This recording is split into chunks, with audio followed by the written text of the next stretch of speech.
本節目內容純屬各地都市傳說搜集，網絡流傳，部分情節經過藝術化改編，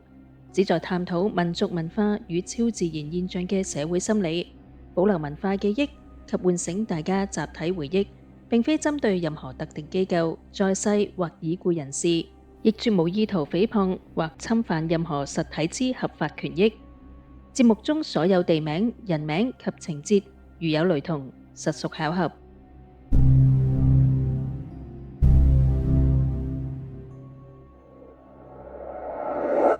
今晚我哋要去嘅地方，日頭係新加坡居民休憩嘅寧靜海灘，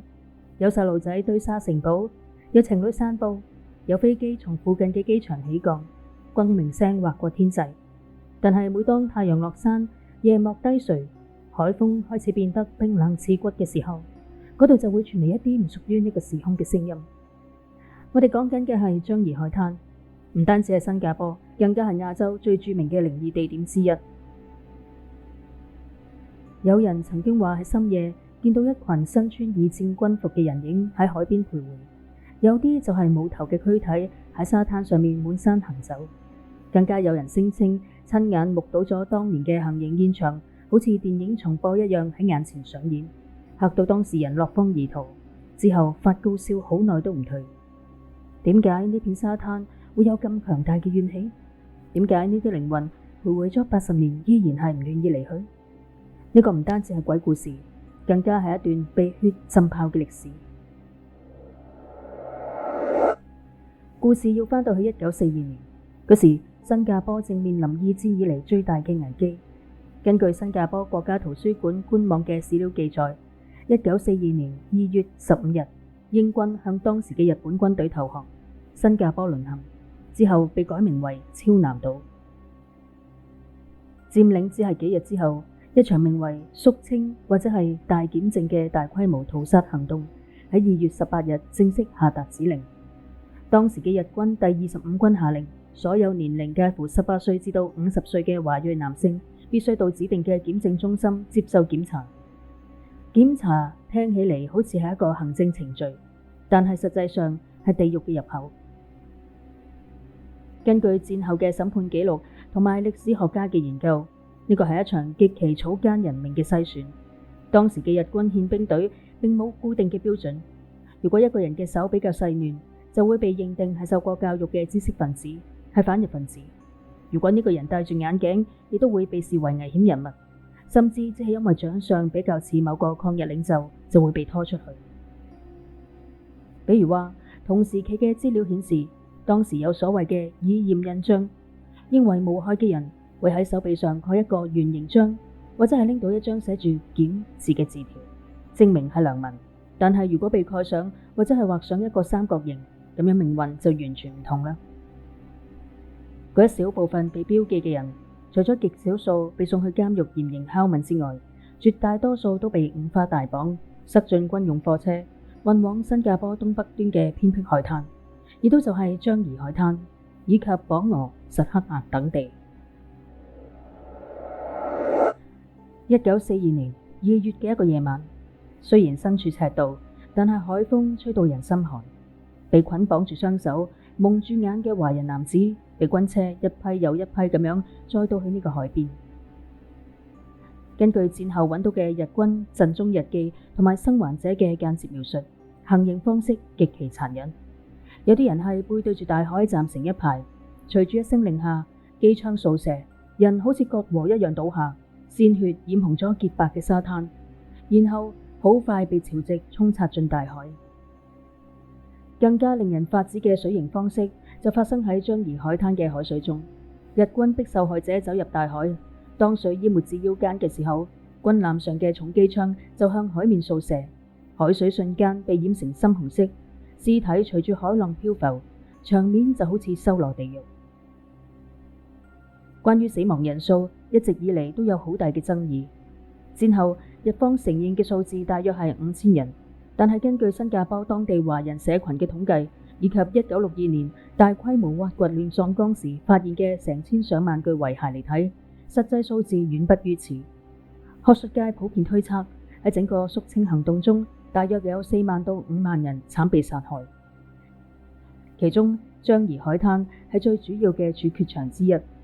試諗一下，5萬條冤魂，其中包括手無寸鐵嘅平民、父親、兒子、兄弟，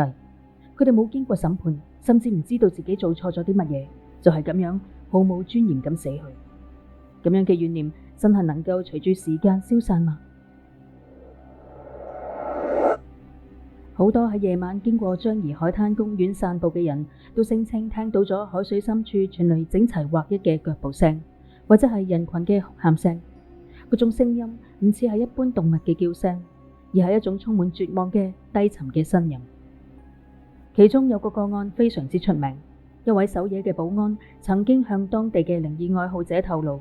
佢喺午夜巡邏嘅時候，親眼見到海面上浮現出幾十個人頭，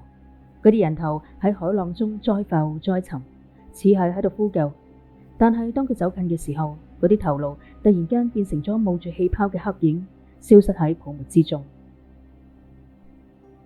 另外，仲有關於三角形嘅都市傳說。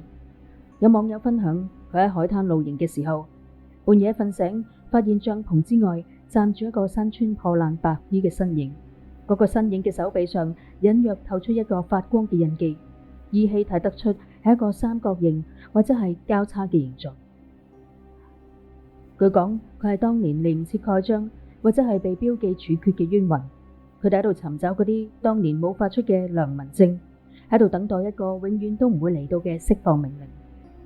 唔單止係樟宜海灘，附近相關嘅舊樟宜醫院亦都係另一個靈異指數爆標嘅地點。關於舊樟宜醫院，根據資料記載，嗰度喺日佔時期曾經被用作照顧傷兵同埋囚犯嘅場所，但係嗰度同時亦都隱藏住一個更加黑暗嘅秘密。據講嗰度設有酷刑室，牆壁上嘅血跡點樣都擦唔甩，甚至傳聞嗰度曾經係日軍進行人體實驗嘅基地之一。咁就讓我哋不禁聯想到一個更加龐大嘅歷史陰影。當時嘅日軍江自9420部隊，根據戰後解密資料，呢支部隊駐紮喺新加坡，專門研究細菌戰。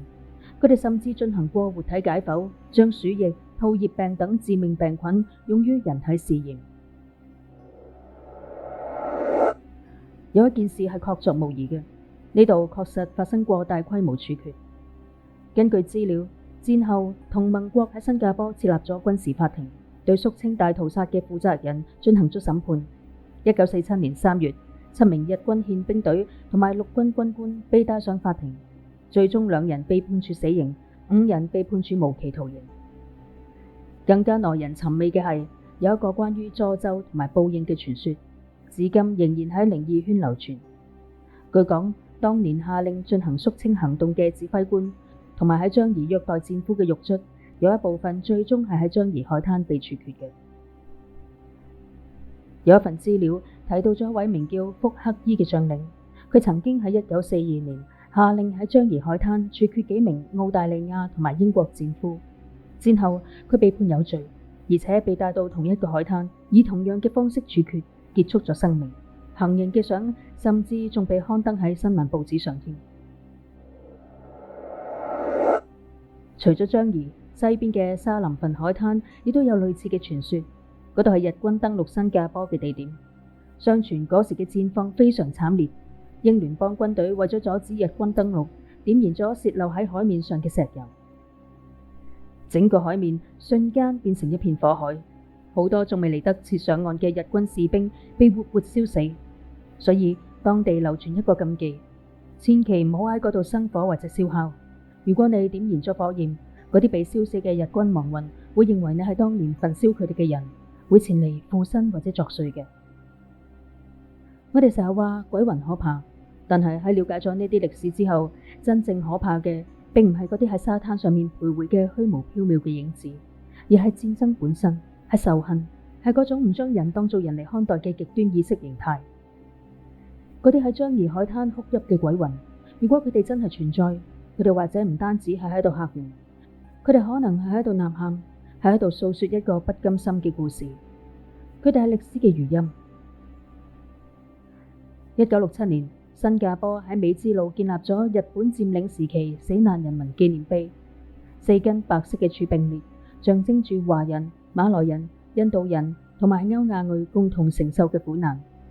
每年嘅全面防衛日，嗰度都會舉行莊嚴嘅紀念活動。